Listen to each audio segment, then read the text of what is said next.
बंधू सोयरे पिशुना सर्व मिथ्याई जाणून शरणरी घा देवासे. महाराज म्हणतात तुम्ही ज्याला धन म्हणता ते धन तो पैसा कसा आहे, पिशून आहे, पिशून त्रासदायक आहे. किती धन कमवलं म्हणजे ते आपल्या सोबत येते सांगावं. आणि धन कमवण्यासाठी माणूस किती प्रयत्न करतो, फर्स्ट शिफ्ट करतो, सेकंड शिफ्ट करतो, काय काय करतो महाराज. पण किती धन कमवलं म्हणजे ते आपल्या सोबत येतं. त्या रावणाची श्रीमंती सांगितली जाते. त्या रावणाकडे संपूर्ण लंका नगरी सोन्याची महाराज, संपूर्ण लंका नगरी सोन्याची.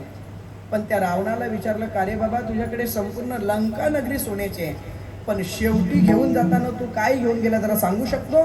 तुकोबारे त्याचं वर्णन करतात. तुका म्हणे ज्याची संपदा एवढी आणि सांगा ते कवडी गेली नाही.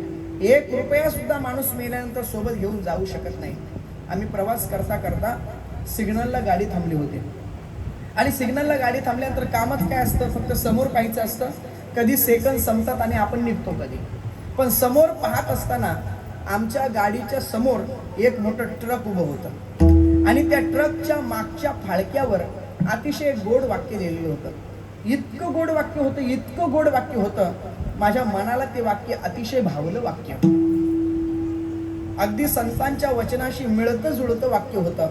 इतकं गोड वाक्य होतं, इतकं गोड वाक्य होतं. ऐका, त्या ट्रकच्या मागच्या फाळक्यावर वाक्य असं लिहिलं होतं, पैसा रे पैसा तुझे कमाऊ कैसा. काय वाक्य होतं नीट ऐका. पैसा रे पैसा तुझे कमाऊ कैसा, मरणे के बाद तुझे ले जाऊ कैसा. हे वाक्य होतं. अरे बाबा पैसा सांग तुला मिळवू कसा काय. फर्स्ट शिफ्ट करू, सेकंड शिफ्ट करू, नाईट शिफ्ट करू का दिवसातून 3-3 करू, सांग तुला मिळवू कसा काय. आणि यदा कदाचित माझ्या प्रयत्नांना यश प्राप्त झालं, तू जर मिळाला असच तर सांग ना बाबा पैसा, मरणे के बाद तुझे ले जाऊ कैसा. सांग मेल्यानंतर तुला घेऊन कसं जाऊ. सध्या पैशासाठी माणूस किती आटास करतो, किती प्रयत्न करतो, किती धडपड करतो. सध्या जगातील सगळ्यात पवित्र असणारं नातं भाऊ आणि बहिणीचं, हे नातं या पैशामुळे 90% नाती खराब झाली. विठ्ठला विठ्ठला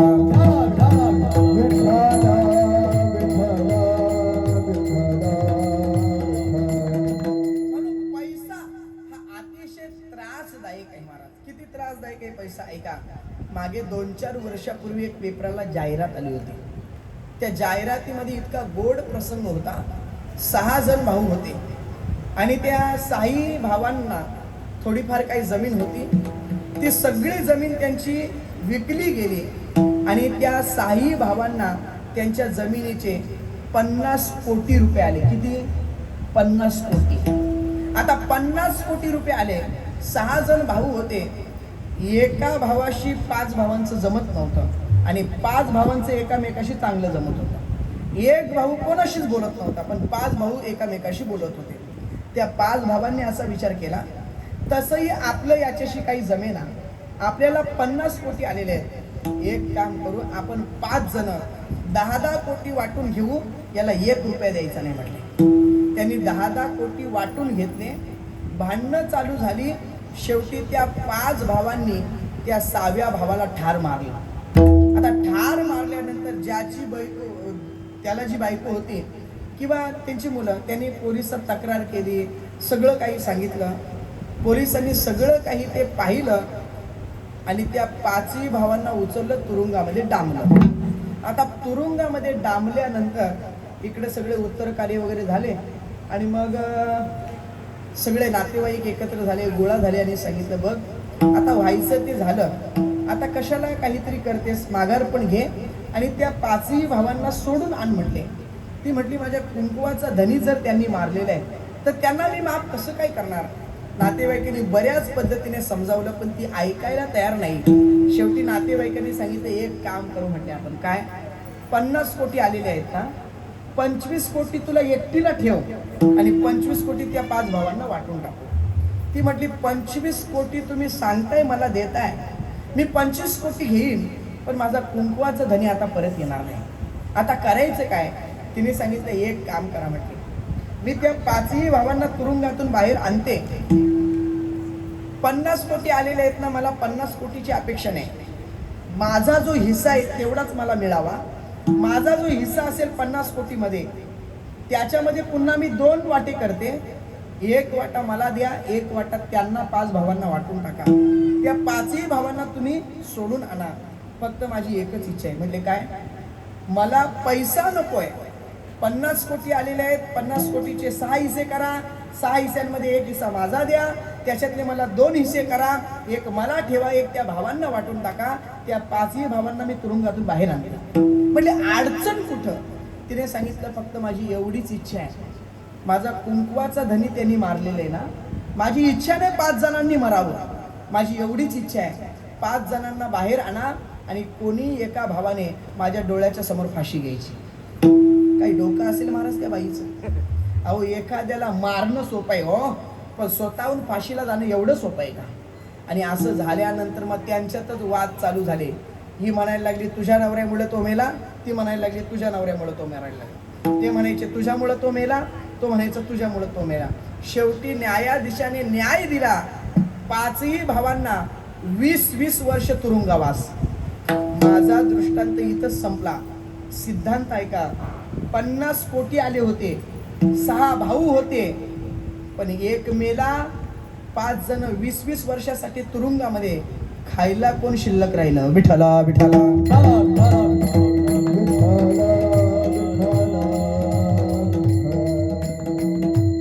म्हणून पैसा वाटतो सुख कर, पण जेवढा वाटतो तेवढा पैसा सुख कर नाही. म्हणून महाराज सांगतात धन त्रासदायक आहे. भीषण धन.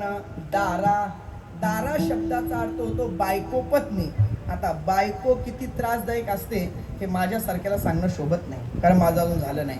पण ज्यांचे झाल्यात ते म्हणतात बायको किती त्रासदायक आहे. माझा मित्र मला म्हणाला, महाराज एक दिवस माझ्या बायकोला म्हटले साडीच्या दुकानामध्ये मी घेऊन गेलो. मग म्हटले तिला दुकानामध्ये नेलं. दुकानदाराला तिने सांगितलं मला 1 नंबरची साडी दाखव. त्या दुकानदाराने तिला दुकानातील 1 नंबरची साडी दाखवली. तशी ती साडी तिला पसंतच होती, पण एक साडी पाहिल आणि बाईचं मन भरत तर ती बाई कसली. तिने सांगितलं अजून साड्या दाखव, अजून साड्या दाखव. त्या सेल्समनने 2 तासात तिच्या समोर 100 साड्या टाकल्या. 100 साड्या पाहून झाल्या आणि पुन्हा खाली हात घातला आणि सांगितला हीच साडी मला द्या. मग पहिलीच साडी पसंत होती, तर एवढे 2 तास तुकडे घालायची गरज काय? बायको इतकी त्रासदायक. धन दारा पुत्र मुलं किती त्रासदायक. आमचे गुरुजी एक गोष्ट सांगायचे. मुंबईमध्ये 10 बाय 10च्या खोलीमध्ये एक जोडपं राहत होतं. आता मुंबईमध्ये राहणारे 10 बाय 10च्या खोलीत राहणारे, त्याच्यातच किचन, त्याच्यातच बाथरूम, त्याच्यातच फ्रीज, त्याच्यातच त्यांचं झोपायला बेड. आणि मग 10 बाय 10च्या खोलीमध्ये राहणारे ते एक दिवस बेडवर झोपले आणि तो तिला म्हणाला का गं, आपण मुंबईमध्ये राहतो, 10 बाय 10च्या खोलीमध्ये राहतो, याच्यातच किचन, याच्यातच फ्रीज, याच्यातच बेड, याच्यातच आपला सगळं काही, आपण इथंच झोपतो. म्हटले मग काय नाही, म्हटले आपल्याला एखादं पोरगं झालं तर ते कुठे झोपेल.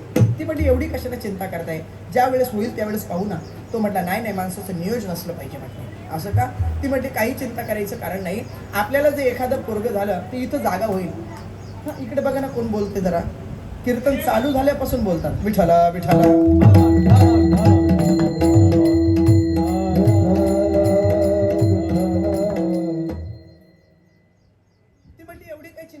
कारण नाही. आपल्याला एखादा मुलगा झाला तर आपण याच घरामध्ये राहायचं. म्हणजे कसं काय? म्हणजे त्याला जागा होईल. ती म्हटली हे बघा मी थोडी इकडं सरकते, तुम्ही थोडं तिकडं सरका बघा. हां हे काय इथे झाली जागा. म्हटलं झोपेल इथं. तो म्हटला नाही ग, जर दुसरा पोरगा झाला तर तो कुठे झोपेल. ती म्हटली नियम सारखा, मी थोडी इकडे भिंतीकडे सरकते, तुम्ही थोडं तिकडे सरका बघू. हा हे काय इथे झाली जागा, इथे झोपेल. म्हटलं तो जरा लहरी होता. तो म्हटला का ग, आपल्याला दुसऱ्या वेळेस जर जुळे झाले तर तिसरा कुठे झोपेल. ती म्हटली नियम सारखा, मी एकदा भिंतीला खेळते. म्हटले आता तुम्ही तिकडे सरका बरं. तो सरकायला गेला आणि बेडवरून खाली पडला. जसा बेडवरून खाली पडला, कमरेत मोडला, हात मोडला, माझा दृष्टांत संपला. मला असं विचारायचंय, तो बेडवरून खाली पडला, कमरेत मोडला, हात मोडला, खरं सांगा असलेल्या पोरामुळं का नसलेल्या? असलेल्या का नसलेल्या? नसलेल्या. मग जर नसलेले एवढे कुठाने करतात.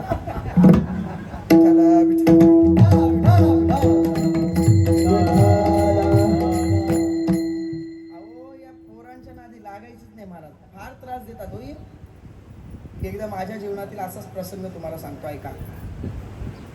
माझं कीर्तन होतं 7 ते 9 आणि नेमकं मी घरातून लवकर निघालो. दुर्दैवाने त्या दिवशी मला ट्रॉफिक लागली नाही आणि मी कीर्तनाच्या जागेवर जवळपास 1.5 तास अगोदर पोहोचलो होतो. आता 1.5 तास अगोदर पोहोचलो, ज्यांच्याकडे मला आमंत्रण होतं त्यांच्याकडे जाऊन बसलो, पण तो व्यक्ती कामानिमित्ताने काहीतरी बाहेर गेला होता. आता 1.5 तास त्यांच्या घरी अगोदर पोहोचलो. मी हॉलमध्ये बसलो. माझा पाहुणचार घरातील मंडळींनी चांगला केला आणि घरातील मंडळींनी चांगला पाहुणचार केल्यानंतर मी तिथं बसलो. त्या घरामध्ये एक लहान पोरगा होता. आता तो लहान पोरगा आला, तिथं हॉलमध्ये काय खेळायचं तो खेळला आणि खेळून झाल्यानंतर मग तो पुन्हा घरामध्ये गेला आणि माचीच्या ज्या डब्या असतात, रिकाम्या डब्या, त्या रिकाम्या डब्या घेऊन आला. त्याचा तो खेळच होता. तो रिकाम्या डब्या घेऊन आला आणि माझ्या समोरच त्याने तिथं असे ती ट्रेन बनवली. आता मी टीव्हीवर बातम्या बघतोय, तो ट्रेन बनवली. आता त्याची भली मोठी ती ट्रेन झाली बनून, पण ट्रेन बनून झाल्यानंतर तो ट्रेन चालवायला लागला आणि ट्रेन चालवायला लागल्यानंतर तो म्हणायचा, चला चला चला चला, ट्रेन निघालेली आहे, ट्रेन निघालेली आहे. ज्या मूर्खांना ट्रेनमध्ये बसायचं त्यांनी बसून घ्या, ज्या मूर्खांना ट्रेनमधून उतरायचं त्यांनी उतरून घ्या. 2 मिनिटं झाली की पुन्हा तसंच म्हणायचा, चला चला चला, ट्रेन निघालेली आहे, ट्रेन निघालेली आहे. ज्या मूर्खांना ट्रेनमध्ये बसायचं त्यांनी बसून घ्या, ज्या मूर्खांना ट्रेनमधून उतरायचं त्यांनी उतरून घ्या. 10 मिनिटामध्ये तो 4-5 वेळा बोलला, पण अख्ख्या हॉलमध्ये तो पोरगा आणि मी दोघेच होतो. आता मला तो शब्द जरा मनाला लागायचा, पण आता करू काय, बोलता येत नाही. दुसऱ्याच्या घरात बसलेलो आहे. मी त्या पोराला काहीच बोललो नाही. मी ते शब्द फक्त ऐकत होतो. आणि 6, 6:15च्या दरम्यामध्ये त्याचे वडील आले. माझ्या पाया पडले, माझ्या शेजारी बसले आणि बोलता बोलता बोलता बोलता त्या पोराने पुन्हा तशी अनाउन्समेंट चालू केली, चला चला चला, ट्रेन निघालेले, ट्रेन निघालेले. ज्या मूर्खांना ट्रेनमध्ये बसायचं त्यांनी बसून घ्या, ज्या मूर्खांना ट्रेनमधून उतरायचं त्यांनी उतरून घ्या. मी तेवढंच वाक्य ऐकलं आणि त्याच्या वडिलांना म्हणाला, का हो, हा तुमचाच मुलगा आहे? हो म्हटले, माझाच मुलगा आहे. म्हटले, याला काही तुम्ही शिकवता की नाही, संस्कार देता की नाही? म्हटले, झालं काय? म्हटले, तुम्ही आता वाईट ऐकलं ना. तो काय म्हटला, चला चला चला चला, ट्रेन निघालेले, ज्या मूर्खांना ट्रेनमध्ये बसायचं त्यांनी बसून घ्या, ज्या मूर्खांना ट्रेनमधून उतरायचं त्यांनी उतरून घ्या. अहो, मूर्ख शब्द वापरतोय, दुसरा काही शब्द वापरता आला असता ना. मी एवढं वाक्य म्हटल्यानंतर त्याच्या बापाला राग आला महाराज. आणि राग आल्यानंतर तो बाप त्याचा उठला, त्या पोराच्या जवळ गेला, 2-4 त्याच्या फटके टाकले, त्याची ट्रेन मोडून टाकली. आता मोडून टाकली, तो रडायला लागला, पण रडताना तो तिथंच रडत बसला. बरं, रडत बसला तो माझ्याकडे असा बघायचा, फुसफुस फुसफुस रडायचा, माझ्याकडे असा बघायचा, फुसफुस. मी म्हटलं, कीर्तन होतंय की नाही आज, काय माहिती बाबा. असं 10 मिनिटं तो फुसफुस फुसफुस करत रडला, माझ्याकडे बघायचा. पुन्हा 10 मिनिटांनी तो शांत झाला आणि शांत झाल्यानंतर पुन्हा त्याने ते सगळ्या माचीच्या डब्या घेतल्या, पुन्हा मेकॅनिकल झाला, पुन्हा ट्रेन बनवली. आता ट्रेन बनवल्यानंतर पुन्हा तो ट्रेन चालवायला लागला आणि चालवायला लागल्यानंतर तो पुन्हा म्हणायला लागला, चला चला चला चला चला, ट्रेन निघालेली, ट्रेन निघालेली. ज्या मूर्खांना ट्रेनमध्ये बसायचं त्यांनी बसून घ्या, ज्या मूर्खांना ट्रेनमधून उतरायचं त्यांनी उतरून घ्या. आत्ताच एका नालायकामुळं 10 मिनिटं ट्रेन लेट झालेली. आणि त्या दिवसापासून मी ठरवलं, कीर्तनाच्या जागेवर अजिबात वेळेच्या अगोदर पोचायचं नाही. विठ्ठला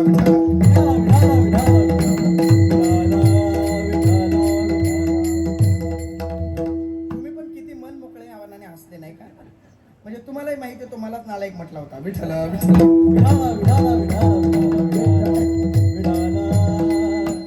म्हणून महाराज सांगतात, धन तुम्ही काही जास्त असू नका. विठ्ठल विठ्ठल धन दारा पुत्र जन बंधू. बंधू सुद्धा महाराज फार त्रासदायक, म्हणजे भाऊ बंदकी आपली फार त्रासदायक महाराज. बांध पोरायला सगळ्यात अगोदर हेच पुढे असतात. म्हणून धन दारा पुत्र जन बंधू सोयरे पिशुना. सोयरेही लय त्रासदायक. किती सोयरे त्रासदायक. घरामध्ये एखादं लग्न असावं, एखाद्या सोयऱ्याच्याकडे पत्रिका पोचवायची राहून जावी, एखादी साडी पोचवायची राहून जावी, किंवा एखाद्या सोयऱ्याचं चुकून पत्रिकेत नाव लिहायचं राहून जावं. मस्त मस्त सोयरे किती. म्हणून महाराज सांगतात हे सगळं काय पिशून आहे, त्रासदायक आहे, मिथ्या आहे. म्हणून तुम्ही काय करा, शरण रिघा देवासी विठोबा रखुमाई.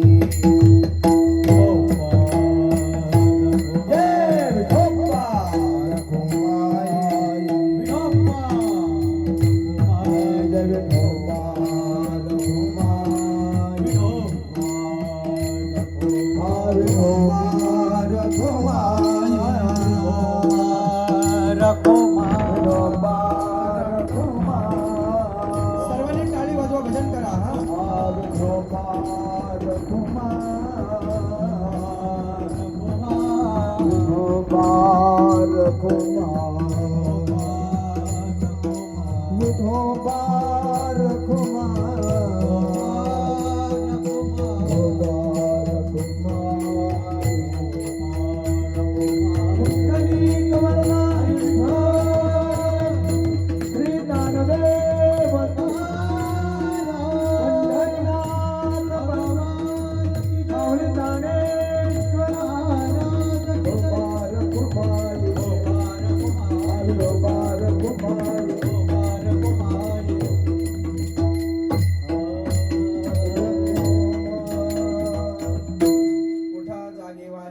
स्मरण करा पंढरीनाथा, भावी चरणी ठेवा माथा, चुकवा व्यथा जन्माच्या.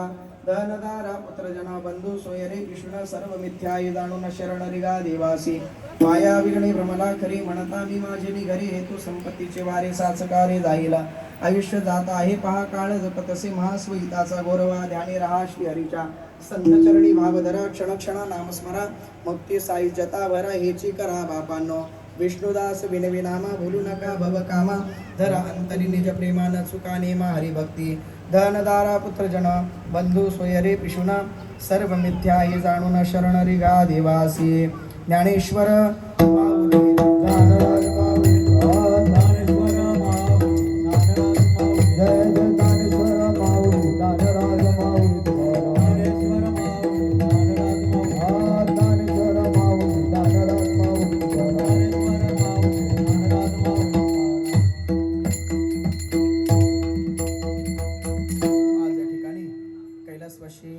दशरथ शांताराम जोशी आणि यांच्या प्रथम पुण्यस्मरणानिमित्ताने माझ्यासारखे एका सामान्य वारकरी विद्यार्थ्याकडे त्यांची असणारी 2 मुलं, आमचे राजूदादा दशरथ जोशी, मनोज दशरथ जोशी, त्यांच्या मुली उषा कृष्णा पाटील, ज्योत्स्ना दत्ता चौधरी, रेश्मा महेंद्र चौधरी, रमेश शांताराम जोशी आणि भाऊ, या सगळ्या जोशी परिवाराकडनं माझ्यासारख्या एका सामान्य वारकरी विद्यार्थ्याकडे ही सेवा प्राप्त झालेली आहे. आज जे निघून गेलेले आहेत त्यांच्याविषयी मगाशी बोलून गेलो की आपल्या साईबाबाच्या पालखी सोहळ्याला अगदी सर्व चालणाऱ्या पदयात्रेंची, ज्यांनी जेवणाची व्यवस्था केली, अशी भोजनाची व्यवस्था केली, असे आचार्याची सेवा करणारे आमचे बाबा आणि अतिशय गोड स्वयंपाक, गोड स्वभाव आणि त्यांचा मुलगासुद्धा आमचे राजूदादा अतिशय साईबाबाच्या सेवेमध्ये, भक्तीमध्ये अतिशय कायम रत असणारे व्यक्तिमत्व, संपूर्ण कुटुंब त्यांचं त्याच्यामध्ये रत आहे. आणि भगवान परमात्मा त्यांना उर्वरित आयुष्य चांगलं देवो ही भगवंताकडे प्रार्थना करतो. आईचं आणि वडिलांचं दोघांचंही आशीर्वादाचं छत्र त्यांच्या मस्तकावरून हरण झालेलं आहे, परंतु आपल्या आईच्या वडिलांच्या पश्चात काहीतरी भगवत नामचिंतन व्हावं या अनुषंगाने या कार्यक्रमाचं आयोजन या ठिकाणी केलेलं आहे. आज मृदुंगाची साथ करणारे आमचे जगदीश भाऊ, त्यांची शब्दपुष्पाने आभार व्यक्त करतो. उत्तम अशी विण्याची साथ करणारे आमचे चंद्रकांत बाबा, त्याचप्रमाणे उत्तम अशी गायनाची साथ करणारे आमचे जीवन महाराज शेलार असतील, आमचे हरिभाऊ महाराज भंडारे असतील, याचप्रमाणे याच गावचे एक उत्तम व्यक्तिमत्व आमच्यावर नितांत प्रेम करणारे आमचे अनंत मामा असतील. त्या मुलाचं नाव काय? नक्ष भाऊ, त्यांची शब्दपुष्पाने आभार व्यक्त करतो. आपलं नाव? विजय महाराज, त्यांची शब्दपुष्पाने आभार व्यक्त करतो. माईक सिस्टीम अतिशय गोड, तुमची शब्दपुष्पाने आभार व्यक्त करतो. लाईव्हवाले बाबा, तुमची शब्दपुष्पाने आभार व्यक्त करतो. वक्ता किती मोठा असू द्या नाहीतर किती छोटा असू द्या, वक्ता तो वक्ता नव्हे, श्रोतीविनं सर्व श्रोतृवर्गांचे शब्दपुष्पाने आभार व्यक्त करतो. माईक सिस्टीम अतिशय गोड, भाऊंचं नाव काय? अतिश, त्यांची शब्दपुष्पाने आभार व्यक्त करतो. आमच्यावर नितांत प्रेम करणारे आमचे खांडपे गावचे अमोल भाऊ या ठिकाणी उपस्थित आहेत. त्यांचे शब्दपुष्पाने आभार व्यक्त करतो आणि जाता जाता भगवंताकडे एकच प्रार्थना, सर्वत्र सुखिनः सन्तु सर्वे सन्तु निरामयाः सर्व भद्राणि पश्यन्तु मा कश्चित् दुःखमाप्नुयात्. कोणाच्या वाट्याला दुःख न येवो, प्रत्येकजण निरोगी राहो, प्रत्येकाच्या डोळ्याला सुख शांती समाधान पाहायला मिळो हीच भगवंताकडे प्रार्थना करतो आणि बरोबर 12 वाजता थांबण्याचा प्रयत्न करतो. त्याचं कारण असं आहे, उन्हाचा चटका भरपूर आहे, आपल्याला इथं बसतानाही त्रास होतोय, याची मला पुरेपूर जाण असल्या कारणामुळे वेळेत थांबण्याचा प्रयत्न करतो. तुकाराम तुकाराम तुकाराम